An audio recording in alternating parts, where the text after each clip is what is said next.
If you've ever asked somebody if they were a liar, chances are they told you no. But have you been fooled? On the occasion, we all throw the little fib out or lie, and sometimes we do so without even realizing it. So that's why I think it's important to be able to distinguish between what's true and what is false. So today I will go over 2 facts about my life and 1 lie, and it is up to you to distinguish between what is true and what is not. So to begin, I will go over one of my most glorious hill bomb moments and a terrible consequence as a result of it. And then afterwards, I will go over one of my most overkill but glorious volleyball spikes in my brief volleyball high school career. And then finally, I will go over the story of a young little heroic lad of a dog named Spanky, who put everything on the line to save my life when a friend had a gun pointed at me. So, when I was 12 years old, I got a ripstick for Christmas, and I was pretty psyched about it, and I was really terrible to begin with, but after about a month I got pretty good after writing it almost every day. And one family gathering at my uncle's house, they lived in front of a gigantic hill that I saw and immediately was like, hey, I gotta hill bomb this, or else I probably would have regretted it today. And so I did, successfully once, and then I tried it a second time, and I went even higher. And midway down on that run, I got launched off, tried to brace my fall with my arms, and both bones of my right forearm snapped completely in half. And it was horrible, but it was awesome, so it doesn't matter.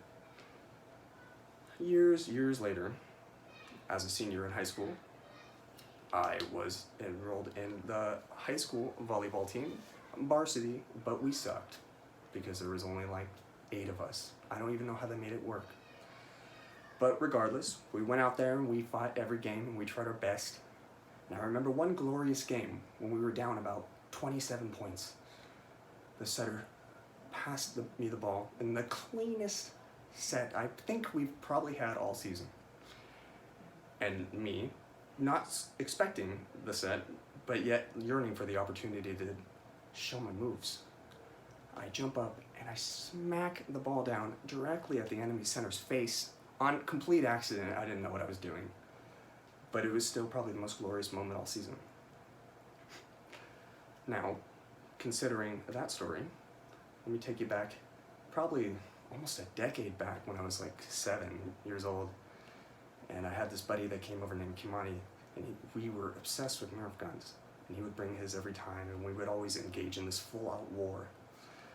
But our dog at the time, Spanky, hated those Nerf guns with a passion, and whenever he was in the room and my friend would whip around the corner and point it at me, the dog would run up barking, and he would jump and rip the gun out of his hands, a little wiener dog, and it was amazing. Like, I didn't know the dog had like this PTSD or something, but he sprung into action and he saved my life multiple times. So I love him to death for that. Rest in peace, Spanky. Considering that final story, I do admit that I have lied in one of them. And it's up to you to decide which one of my stories is a lie. What do you think? Which one sounds the most ridiculous? Or did I just perfectly construct the most ridiculous one to be true? Who knows? But thank you for hearing my story. My name is Elliot. Thank you for listening.